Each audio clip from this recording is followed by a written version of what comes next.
வணக்கம். ஜவைஜட் from Javadupatti Pudur power writer அப்படிங்கிற YouTube channel மூலமாக உங்களை மீண்டும் சந்திப்பு ரொம்ப மற்ற மகிழ்ச்சி. அத்தோட எங்கள் சேனலை சப்ஸ்கிரைப் பண்ணுங்கள், பெல் பட்டன் அழுத்த மறந்துடாதீங்க. அத்தோட எல்லாத்துக்கும் ஷேர் பண்ணுங்க. அண்ணாமலையின் ஒரு அதிரடியான ஒரு அறிவிப்பு, என்ன காரணம்ங்கிறது புரியவே இல்லை. சர்வதேச அரசியலை கற்றுக்கொண்டு ஒரு 3 மாதம் கழிச்சு லண்டன்லேருந்து திரும்பி வந்திருக்கிறார். வந்தவர் தன்னுடைய அறிவை பயன்படுத்தி, அரசியலையும் பயன்படுத்தி பலவிதமான அறிவிப்புகளை, மற்றபடி கட்சியை மேம்படுத்தலாம், இன்னும் ஏகப்பட்ட விஷயம். ஏன்னா பக்கத்தில் எந்த தேர்தலும் கிடையாது. 2026 சட்டமன்ற தேர்தல், அது வரைக்கும் 1 வருஷத்துக்கு மேலே. அதுவரைக்கும் என்ன பிரச்சனையை கையில் எடுப்பது என்று தெரிந்து கொள்ளாமல் அதை எவ்வாறு செயல்படுத்த வேணுங்கிற ஒரு அறிவின் வெளிப்பாடு இல்லாமல் தன்னைத்தானே வருத்தி கொள்ளக்கூடிய ஒரு போராட்டம். இது எந்த ஒரு அகிம்சாவாகும், மற்றபடி இங்கு மதவாத சம்பந்தப்பட்ட விஷயமா அப்படிங்கிறது தெரியல. அதாவது நாளையிலிருந்து நான் செருப்பு அணிய மாட்டேன், என் வீட்டுக்கு முன்னால் நின்று 6 முறை சாட்டையால் என்னை நானே அடித்துக் கொள்ள போகிறேன். அது என்ன 6 முறை? அது என்ன கணக்கீடு? 48 தடவை அடிச்சாலும் அது ஒரு மண்டல கணக்குன்னு சொல்லலாம். 40 தடவை அடிச்சாலும் மண்டல கணக்கு. 6 தடவை அப்படிங்கிறது என்னது? ஒருவேளை அறுபடை வீறு கொண்ட திருமுருகன் அந்த கான்செப்டா? அதான் சொல்றாரு, நான் முருகனுக்கு நான் விரதம் இருக்க போகின்றேன், மற்றபடி முருகனிடம் முறையிட போகின்றேன், 48 நாள் சென்ற பின்னால நான் 6 படை வீடுக்கு செல்ல போகின்றேன். 48 நாள் விரதம் இருக்கக்கூடிய ஒரே விஷயம் நல்ல விஷயம்தான். மற்றபடி 6 தடவை தன்னைத்தானே அடித்து கொள்ள என்பது அவர் ஏற்படுத்தி கொண்ட ஒரு வேண்டுதலா? இல்ல அதற்கும் அரசியலுக்கும் என்ன சம்பந்தம் இருக்கிறது அப்படிங்கிறது ஒன்றும் தெரியல. ஏதாவது ஒரு கொள்கையை சொல்லி இதற்காக நான் அடித்துக் கொள்கிறேன், அதற்காக நான் அடித்துக் கொள்கிறேன், என்னால் இயலவில்லை, இதற்காக நான் அடித்துக் கொள்கிறேன் அப்படின்னு ஒரு 6 காரணத்தை சொன்னா கூட பரவாயில்லை. எந்த ஒரு காரணமும் கிடையாது. சமீபத்தில் அண்ணா பல்கலைக்கழகத்தில் மாணவியின் பாலியல் பலாத்காரம், அது எஃப்ஐஆர் பிடிஎஃப் ஃபைலோடு லீக் ஆகிருக்கு அப்படிங்கிற ஒரு கான்செப்ட் சொல்றாரு. மற்றபடி போலீஸ் துறையால் தான் இது எஃப்ஐஆர் லீக் ஆகிருக்கு அப்படிங்கிற மாதிரி சொல்லக்கூடிய சமாச்சாரம். அதன் வெளிப்பாடா? அதையும் அவர் ஸ்ட்ராங்கா சொல்ல கிடையாது. மற்றபடி மகர விளக்கு பூஜை காலம் இது, அதன் அடிப்படையில் தன்னைத்தானே வரித்து கொள்ளக்கூடிய அளவுக்கு ஏதாவது வேண்டுதலா? அப்படி இருந்தாலும் ஐயப்பான் சம்பந்தப்பட்ட வகையில் அப்படி ஒரு விஷயம் கிடையாது. அது செருப்புல காலில் செருப்பு அணிய மாட்டேன்னு போட்டு நிருபர்களுக்கு முன்னாலே செருப்பு எடுத்துக்கிட்டு செருப்பை காட்டிக்கிட்டு இன்னையிலிருந்து நான் செருப்பு அணிய மாட்டேன் அப்படின்னு சொல்லி செருப்பை காட்டி தூக்கிட்டு போறாரு. இல்ல, செருப்பை காட்டக்கூடிய அளவுக்கு இது என்ன சட்டசபையா? அப்படியும் கிடையாது. தெருவில் நின்றுக்கிட்டு பேட்டியை கொடுக்குறாரு கோயம்புத்தூர்ல, ரைட்டு, ஓகே. இருந்தாலும் அந்த செருப்பை காட்டுவதற்கு என்ன காரணம் அப்படிங்கிறது ஒன்றும் புரியல. இதெல்லாம் பார்க்கின்ற பொழுது முருகனுக்கு விரதம் இல்லையா, மகர விளக்கு பூஜை காலத்து ஏதோ ஒரு சபரிமலைக்கு செல்லக்கூடிய விஷயமா இருக்கும். மாலை போட போறாரா என்னன்னு தெரியல. ஒருவேளை ஜெயக்குமார் சொன்னதை போன்ற ஒரு கண்டனத்துக்கு வெளிப்பாடா தன்னைத்தானே வருத்தி கொள்கிறாரா? மோடியையும் எம்ஜிஆரை ஒப்பிட்டு பேசினார். ஆமா, அதுக்கு இன்னைக்கு ஜெயக்குமார் அதிமுக மிகப்பெரிய ஒரு கண்டனத்தை சொல்லியிருக்கிறாரு. ஏப்பா, மோடி எங்க இருக்கிறாரு, எம்ஜிஆர் எங்க இருக்கிறாரு?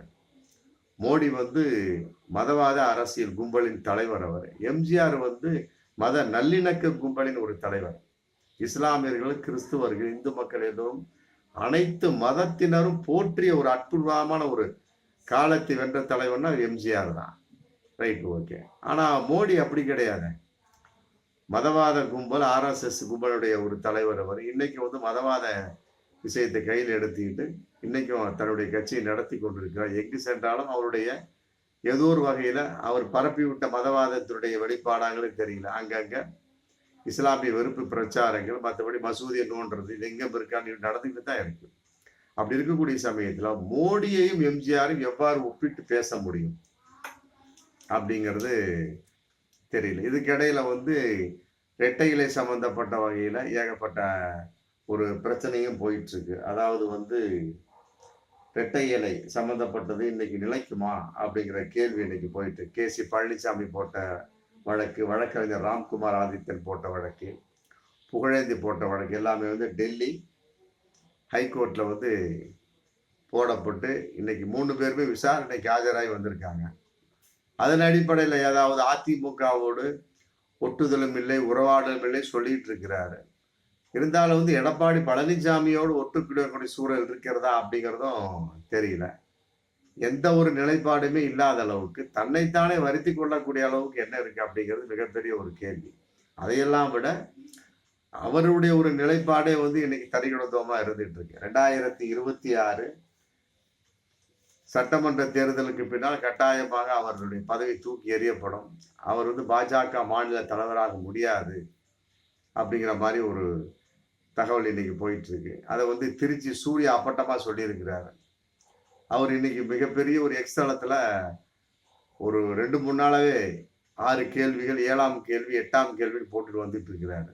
அதாவது 167 கோடி தங்கம் கடத்தல் சம்பந்தப்பட்டது, மற்றபடி 800 கோடி வெளியிடங்களில் சொத்துக்கள் சேர்த்து வைத்திருப்பது, மற்றபடி திண்டுக்கல் சத்திரப்பட்டி செந்தில்குமார் சம்பந்தப்பட்ட பினாமி சம்பந்தப்பட்ட வைத்தபடி ஏகப்பட்டது இன்னைக்கு திருச்சி சூர்யா. அதாவது வந்து பாஜகவை விட்டு விளக்கப்பட்ட திருச்சி சூர்யா இன்னைக்கு வந்து மிகப்பெரிய ஒரு விஷயத்த எக்ஸலத்தை போட்டிருக்க. அண்ணாமலை மிகப்பெரிய ஊழல்வாதி அப்படின்னு போட்டிருக்கார். அதாவது 40 கோடிக்கு மேல் ரொக்கம் இருப்பதாக மதிப்பிடப்பட்டுள்ளது அப்படின்னு அந்த தன்னுடைய எக்ஸலத்தை போட்டிருக்கார். அண்ணாமலையினுடைய சகோதரி வந்து ரொம்ப அற்புதமா ஒரு பணக்கார குடும்பத்துல வந்து கல்யாணம் பண்ணி கொடுத்துருக்காங்க. அவங்க வந்து கடந்த 3 வருஷத்துல வந்து ஸ்ரீ சரவணா சாலிட் செங்கல், Shri Saravana ready mix concrete, Annamalaiyar chamber செங்கல் போன்ற பெரிய அளவுக்கு தொழில்படுத்தி இன்னைக்கு தங்கச்சியை வந்து தூக்கி நிறுத்தி இருக்கிறார் அண்ணாமலை. அதே நேரத்துல மனைவி அகிலா பேர்ல வந்து வங்கி இருப்பு இன்னைக்கு உயர்ந்து இருக்குது அப்படின்னு சொல்லிட்டு திருச்சி சூர்யா வந்து இன்னைக்கு பதிவு போட்டிருக்காரு. 2021 13 லட்சமாக இருந்த அண்ணாமலை மனைவியினுடைய அகிலாவினுடைய பேங்க் பேலன்ஸ் இன்னைக்கு 98 லட்சமாக மாறி இருக்கிறது. அது எவ்வாறு கிடைத்தது அப்படின்னு அது ஒரு பதிவு போட்டிருக்கு. அவருடைய கூட்டாளி வந்து மது தாமோதரன், ஆதித்ய முத்துசாமி எல்லாம் சேர்ந்து ரியல் எஸ்டேட்ல இறங்கி இருக்கிறாங்க. அவங்க வந்து பர்ப்ரோ ப்ராப்பர்ட்டிஸ் அப்படிங்கிறதுல லேண்ட்ஸ் வெஞ்சர்ஸ் மூலமா நிர்வகிச்சுட்டு இருக்கிறாங்க. அதே நேரத்தில் சுரானா குழுவிடம் பணம் இடம் சம்பந்தப்பட்ட பறிக்கிறதுக்கு உண்டான ஏற்பாடே அவங்க பண்ணினாங்க அப்படிங்கிற மாதிரி சொல்றாரு. அதே நேரத்தில் ஆருத்ரா தங்க சம்பந்தப்பட்ட வகையில் அவரிடம் தங்கத்தினை பெற்றுக்கொண்டு மற்றபடி வந்து அவர்களை கைது செய்யாமல் நான் பாதுகாத்துக் கொள்கிறேன்னு சொல்லிட்டு உறுதி அளித்தாரு. அதனால் அவரால் காப்பாற்ற முடியவில்லை. ஏன்னா இன்னைக்கு அவங்க வந்து துபாயில் சிறையில் இருக்கிறாங்க. அது சம்பந்தப்பட்ட வகையில் CR Sivakumar Coimbatore real estate சம்பந்தப்பட்ட வகையில் இவருக்கும் ராகிண்டோ சிட்டிக்கும் பெரிய அளவு நில பேரங்கள் நடந்து மிகப்பெரிய ஒரு ஷாப்பிங் சம்பந்தப்பட்ட 100,000 கோடிக்கு ஒப்பந்தம் செய்திருக்கிறாங்க அப்படிங்கிறத இன்னைக்கு போட்டிருக்கார் திருச்சி சூர்யா. அதனால வந்து அண்ணாமலை மிகப்பெரிய ஒரு ஊழல்வாதி. ஏன்னா அவர் வந்து கட்சி வளர்ந்ததாக சொல்கிறார், இல்லவே இல்லை, அவர் தான் வளர்ந்துருக்கிறாரு அப்படிங்கிற மாதிரி ஒரு விஷயத்த இன்னைக்கு சொல்றாரு. ஒருவேளை இது சம்பந்தப்பட்ட வகையில தன்னைத்தானே வருத்தி கொள்வதற்காக அடித்துக் கொள்கிறார் அண்ணாமலை. சரி, அதனை 6 தடவை அடிக்கிறது, 6 படை வீடு கொண்ட திருமுருகா, அதற்காக அடித்துக் கொள்கிறார் கூட பரவாயில்லை. வேறு எதற்காக என்பதை வந்து அண்ணாமலை சொல்லணும். செருப்பை தூக்குறாரு, இனிமே வெறுங்கால தான் நடப்பேங்கிறாரு. மற்றபடி வந்து 6 தடவை நான் அடித்துக் கொள்ள போகிறேன் அப்படிங்கிறாரு. Right, okay. மற்ற இப்படிப்பட்ட குற்றச்சாட்டின் வெளிப்பாடா அப்படிங்கிறத அண்ணாமலை வந்து மக்களுக்கு தெளிவுபடுத்தணும், தெரியப்படுத்தணும். இதுதான் இந்த வீடியோ ரொம்ப முக்கியமான அம்சம். பார்ப்போம். இல்லாவிட்டால் அவர் ஒரு மிகப்பெரிய ஒரு கோமாளி அப்படிங்கிறத நம்ம சொல்ல முடியும். சர்வதேச அரசியல போய் இதைத்தான் வந்தாரா அப்படிங்கிற கேள்வி இன்னைக்கு பகிரங்கமா போயிட்டு இருக்கு. இதற்கெல்லாம் அண்ணாமலை வந்து தீர்வு சொல்லணும். எப்படி வெறுங்கால நடக்கிறாரா இல்லையோ, எனவே மக்கள் முன்னால் அவர் நடக்க முடியுமா இப்படிப்பட்ட விஷயங்களால் அப்படிங்கிற மிகப்பெரிய ஒரு கேள்வியா இருந்து கொண்டிருக்கிறது. பார்ப்போம் மீண்டும் அடுத்த வீடியோ. நன்றி.